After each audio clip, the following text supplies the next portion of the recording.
Bismillahir Rahmanir Rahim. This is the English translation of the Majlis of Hazrat Qamar Uzzaman Saheb Damat Barakatuhum, which took place on Wednesday, the 18th of Ramadan 1443, corresponding with the English date 20th of April 2022.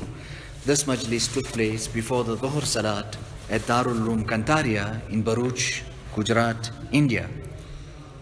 Hazrat Wala starts off this Majlis by quoting the ayat of the Quran Majid, قَدْ أَفْلَحَ مَنْ زَكَّاهَا. Thereafter, he goes on to say that it is the shukr of Allah subhanahu wa ta'ala that we have all gathered here for a noble goal, maqsad, and that is to achieve taqwa. If we become successful in achieving this goal, then that is ultimate success. And the hasil of that, the crux of that is tazkiyah, to purify your soul and your nafs. So from this we can also understand how it is established, the importance of tazkiyah, and it is clearly and openly stipulated in Quran and in Sunnah. Now, from the first day when I came here, I mentioned that everything has an object. You have grammar. What is the purpose of grammar? The purpose of grammar is to save your tongue from making a mistake in speech. That's the purpose of grammar. And what is the purpose of tasawwuf and suluk and this path to Allah subhanahu wa ta'ala? It is to save your heart and your soul from making a mistake. So when you're learning grammar, you understand, listen, I'm learning this field and the subject so that when I speak, I don't make a mistake in my wordings and in my speech.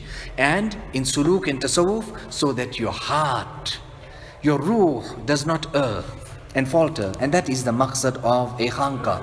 On one occasion, some person went to Hazrat Maulana Masihullah Khasa, and they were there, and then they told him that they are going. They referred that they were coming to me to make i'tikaf. Hazrat Wala is saying, so he said to them, but can't you make i'tikaf in your own masjid? Why do you need to travel to make i'tikaf? That's not necessary. You should make i'tikaf in your own masjid. But what was he actually trying to tell him? He said, change your niyat. Say, rather, instead of I'm going for i'tikaf, say that I'm going for reformation of my nafs and my ruh.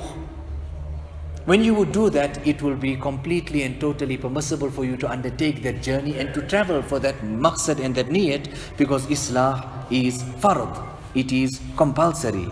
Now these are the Buzurgan-e-Deen, how they turn our attention and the importance of niyyah.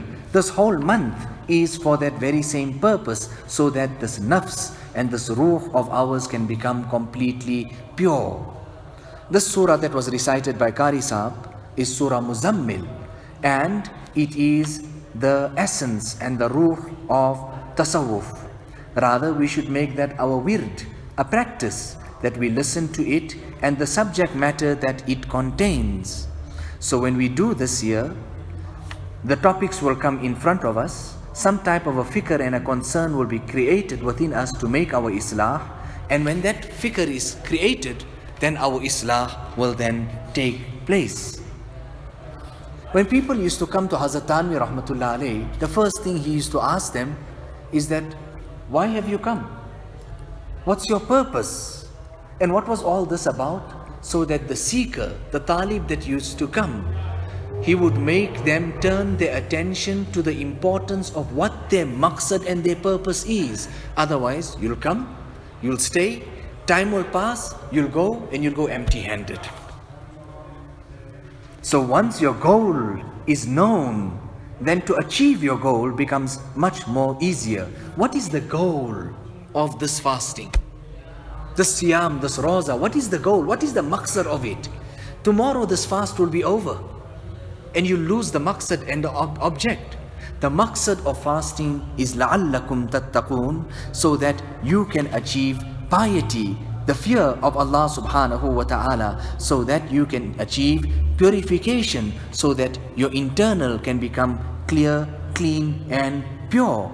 It is for this reason there was so much of importance attached to the month of Ramadan and all this, that already when the time used to come that Shawwal would terminate, he would say to the people, he would say, take this Munajat Maqbool, send it. All these people are sitting here in the Khanqa, go and ask them, do they even know, to start off with, do they even know the dua for the moon?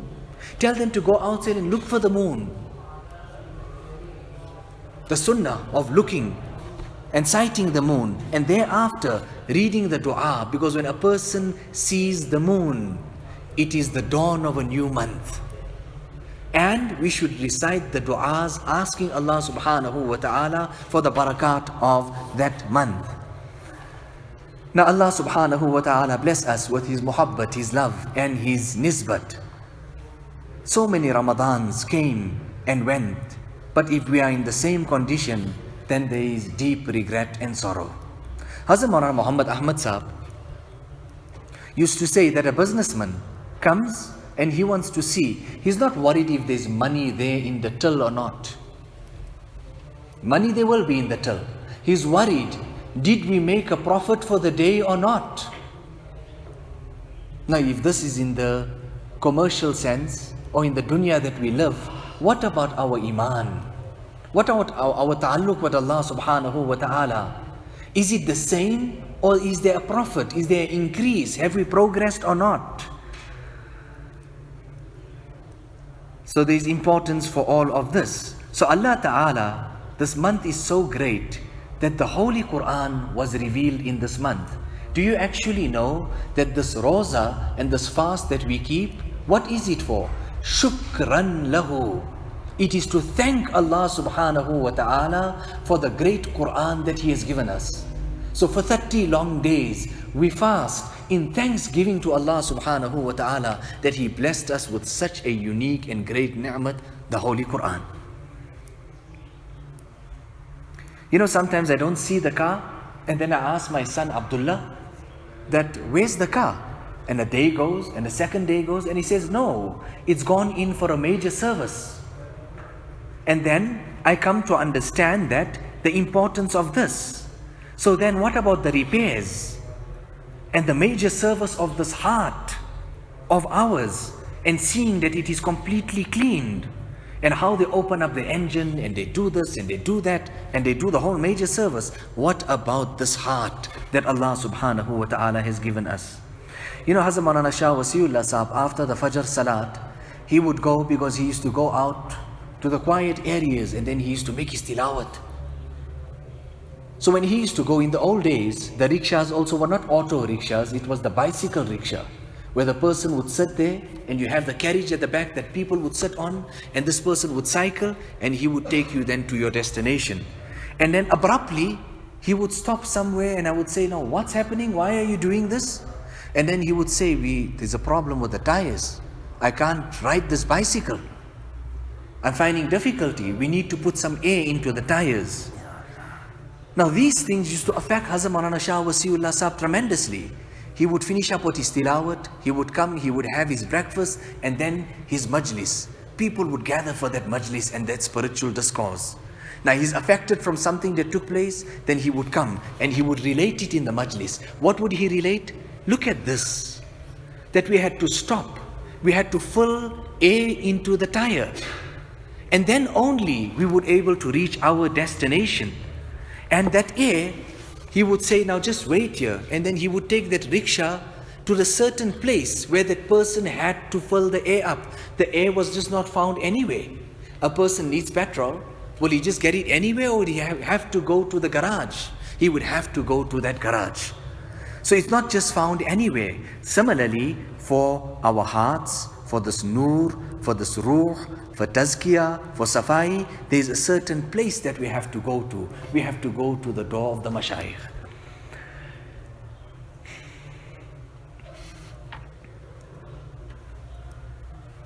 So this month is the month of gifts. In this month, Allah subhanahu wa ta'ala distributes His nisbat, this connection with Him.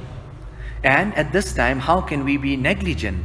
Rather, the nafahat, the breeze of Allah subhanahu wa ta'ala is passing by. We should intercept it. We should be engaged in ibadat, in dhikr, in tilawat. We're supposed to be doing whatever we should really supposed to be doing.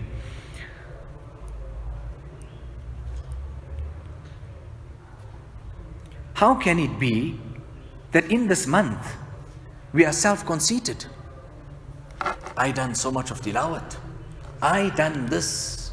I achieved this. I made so much of ibadat. We would then hopelessly fail. There were many people, they reached a high stage. They already started being blessed by Allah with karamats and miracles. And from there, they fell. They lost everything. Kam ra'ayna shuyukhan sakatu. How many of these great people reached great ranks? They fell from their position. They lost everything. What was it? They achieved some little bit this or that, and then their eyes and their gaze fell on themselves, that I have achieved this, or on something else which was not the goal, something else which was not the destination and the maqsad. Allahu Akbar.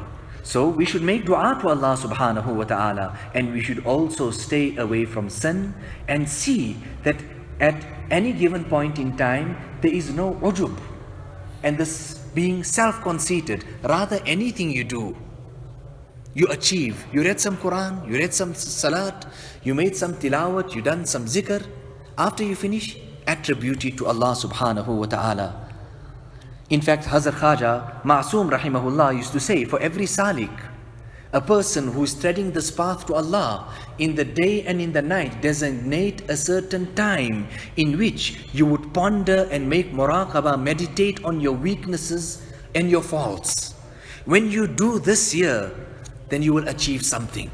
Because if a person has his gaze on his weakness and his faults, then he would reach his destination very, very quickly. So here, we should not look at our excellences and what we achieved. Look at your weaknesses. Look at where you erred, you faulted, where you slipped. Because false claims in this path to Allah subhanahu wa ta'ala, it is very, very detrimental. Rasulullah sallallahu alayhi wasallam used to say, hadith, al-ajzu fakhri, that the displaying of helplessness, humbleness, tawazu, humility, that is my pride.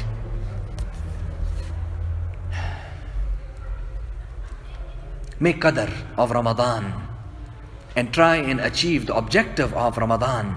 Rasulullah sallallahu alaihi wasallam mentioned on one occasion, at-taqwa ha-huna, and then he pointed to his heart. So in this heart is taqwa, and this is what we should strive towards. Always keep your weaknesses in front of you and in your mind. And the person who has this here, Allah subhanahu wa ta'ala, if he stands in front of Allah with this in his mind, with his own weakness, etc., then this is most beloved to Allah subhanahu wa ta'ala. On Hazrat Maulana Shah Wasiullah Saheb he was at one place in Fatahpur, and the entire night people were involved in tilawat, rather shabina. They read salat, reciting juz after juz in that nafal salat. And that very next morning when people came out of the masjid, you know, in India people use these sticks, these latis, and they fight and strike one another. It's like a type of a weapon or a fighting stick. So in the morning, something happened here and there, and people started taking out their sticks and beating one another. So the sheikh that was there, Sheikh Waqt, what a great man, he remarked and he said, what was all that ibadat the whole night that people done? That the very next day they were beating up one another. What was he trying to tell people? That what was tilawat supposed to have given you? What was supposed to be achieved out of that tilawat? Out of dhikr, out of this ibadat, out of that ibadat? It was supposed to be helplessness, humility, kindness, compassion. Not this here, what you people are doing here, fighting with one another. At this age, myself, Hazrat Wala is saying, I find so much of weakness within myself. So Allah subhanahu wa ta'ala remove these weaknesses and bless us with this genuine love and connection and recognition with Him. Passing away, everybody will have to pass away someday or the other. So make dua that this objective of Ramadan, this taqwa, is to Allah subhanahu wa ta'ala, that it is achieved. Think about the great blessings of this month and make dua to Allah subhanahu wa ta'ala for tawfiq. And why do we come to the khanqa? So that we can recognize ourselves. When a person recognizes himself, he would recognize Allah. When he recognizes himself with weakness, he'll recognize Allah with strength. When he recognizes himself with ignorance, he'll recognize Allah with perfect knowledge. Allahu Akbar. Musa alayhi salatu wassalam was sent on that journey for that very same reason, because Allah did not like that which he uttered. When he was asked, who's the most knowledgeable of them all? He said, I am the most knowledgeable. Ana a'lam. And Allah didn't like that. Allah Ta'ala didn't like that. He sent him. He traveled until he met Khizr. They spent time on this journey together. But one of the salient features of this entire journey was a bird came and it sat on the deck of that ship. And after that, that bird just went and took water from the ocean and came back and sat on the deck of the ship. And Khizr alayhi salatu wasalam addressed Musa alayhi salatu wasalam and he told him, did you see that?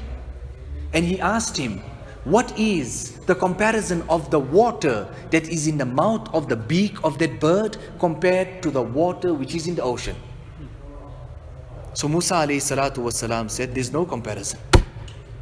There's few droplets in the mouth of that bird.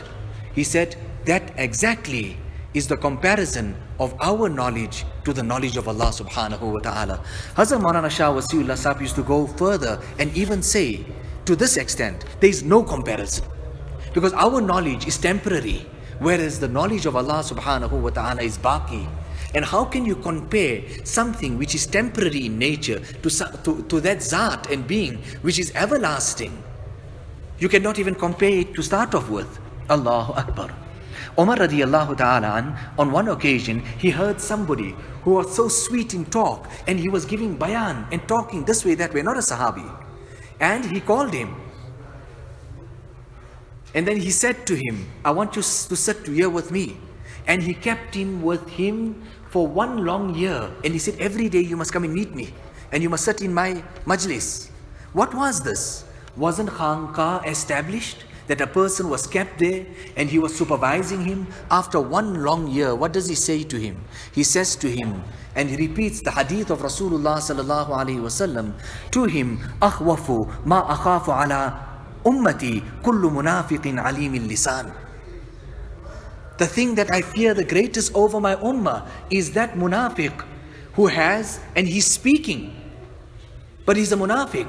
I feared that over you because I was worried that people will be led astray because of you, and that's why I kept you here and I wanted you to be. Now my heart is at rest. You may leave and you may go. I have no concern about that fear that I had. It is for the same reason that people, after they finish the nisab in the alim, for 1 long year, they sit at the feet of a saintly person. For this very same reason, for Islah. Hazrat Tanvi rahmatullah alayh himself went for 6 long months and he sat at the feet of Hazrat Haji Imdadullah Muhajir Makki rahmatullah alayh. So, knowledge. Inna lil ilmi tughyanun. You can have knowledge and then you can become proud. Like how sometimes a person gets some money and then he's got some attitude. You know how much money I got? And he starts speaking in a harsh way to this one and in that one and that one. Similarly, ilm, even though if it's knowledge of Quran and Hadith, it can bring some type of rebelliousness within you. Similarly, ibadat, it's the month of Ramadan. We're exerting ourselves in ibadat, but be careful that no type of pride, arrogance is coming into you because of this type of ibadat that we are carrying out.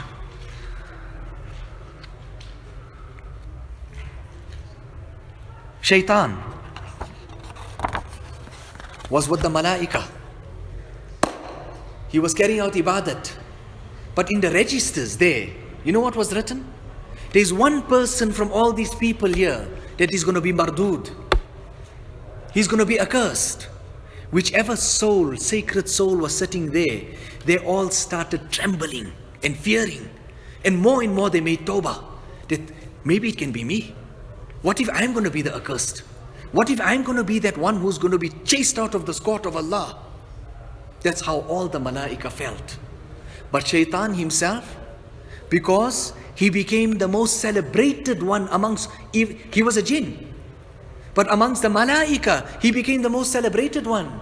That there was no spot in the heavens except that he made ibadat there. But what happened to that ibadat? It went to his head. That when that was written in the register next to the arsh, he said, that can never be me. It can be anybody else, it can't be me.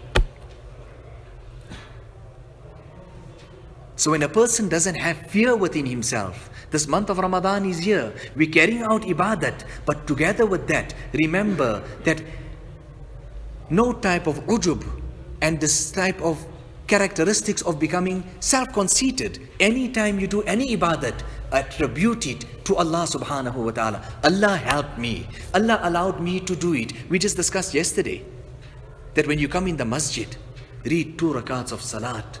That Allah has given you the tawfiq to give haziri and to be present in the masjid today. The masjid is something very, very great. So nevertheless, I am cutting it short. Hazrat Wala over and over again is saying that there should be no false claims. When a person is treading this path to Allah subhanahu wa ta'ala, what happens? He says, I achieved this and I done that and I made so much ibadat. He may not say it in so open words, but here or there are subtle indications from maybe his lips, his tongue, or his body language, which gives the onlooker the idea that this person, hey, he's reached, he's so great, he's done this, he's done that. But the person who has been afflicted with this year has been afflicted with the greatest calamity, because in that he will lose everything. In that he will lose everything. Allah subhanahu wa ta'ala bless us all with afiyat. Allah subhanahu wa ta'ala forgive us for our shortcomings in this month of Ramadan. Allah ta'ala bless us with the fuyuz, with the barakat, with the blessings of Quran, with the blessings of رمضان. ربنا تقبل منا إنك أنت السميع العليم وتب علينا إنك أنت التواب الرحيم بحرمة سيد النبي الكريم صلى الله عليه وسلم.